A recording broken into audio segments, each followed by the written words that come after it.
Happy St. Patty's Day. It is Ken from Flowtricks, and today I want to show you some really cool tricks that you can do with the staff and a ribbon. So how did I build this first? Let's go ahead and talk about how I built this. This is just a hollow aluminum pole. You can do whatever you want though. You can use whatever. It doesn't have to be this. It could be a stick. It could even just be like a broomstick or per se. And then what I did was I just went on Amazon, and it's green just for St. Patty's Day. I went on Amazon and I just bought a bunch of ribbons. I think I bought them, you can buy like 12 of them for like 15 bucks of different colors. So it's super cheap. And there's there's nothing special about it. This is just taped on. That's as simple as that. So once you have your, what are we gonna call this thing? A ribbon staff. I want to show you some tricks that you can do to make it look good, because there's sometimes, as you can see, the staff gets a little bit choked up and then all of a sudden you're dealing with tangles, and I'll show you how to not get it tangled as much.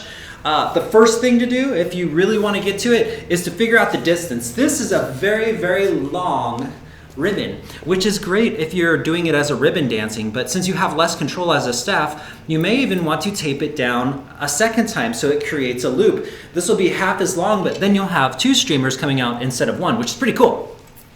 I'm going to keep it long just to show you an example though. There's a right way and a wrong way to cross over so it doesn't get caught on your staff. And the most important thing is, especially if you do two of them, one on each end, this can get really messy really fast. So I'm going to show you a trick.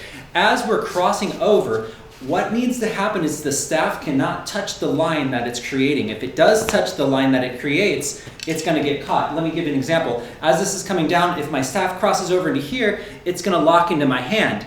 And then as I twist it over and it crosses over again, then all of a sudden my hand has a loop around it, and it'll continue to loop until it knots. So the trick to this is starting out very simply. The first thing you want to do, maybe you even want to use two hands, and just kind of grab it and see how this thing moves just by holding it, not without the intervention. So this way you have total control of the staff. You just watch and make sure that you keep creating a line, that you keep moving it. One of the golden rules about spinning anything with a long streamer or ribbon or anything that has a long flowing end is basically it's like that game of Snake, you know, that computer game where it can't, like, you don't want it to crash into itself. It's the same thing. Even if I do a circle, with the staff, like so, it'll get tangled if I run over the exact same part of where the streamer's at, because it gets caught up in itself, basically. So one of the tricks is we can move backwards with it, or we can if we move forward, there's more of a chance for it to tangle, but if we move backwards, there's less of a chance because it's creating kind of a tail that doesn't catch itself. So remember, backwards is better than forwards. See that?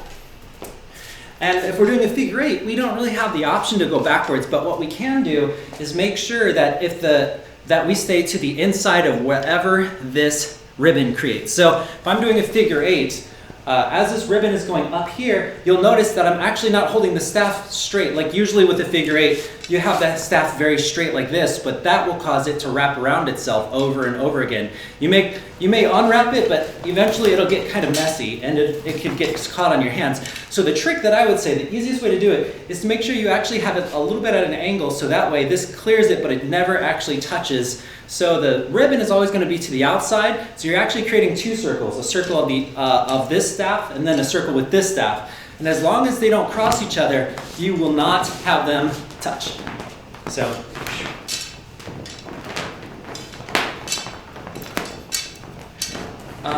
if you keep it going fast enough, you can do rotor passes, just because the sheer amount of space that this takes up. But again, if this ribbon touches the staff, that's when things get messy. And if you have two ribbons going simultaneously, your odds, I would say, almost triple.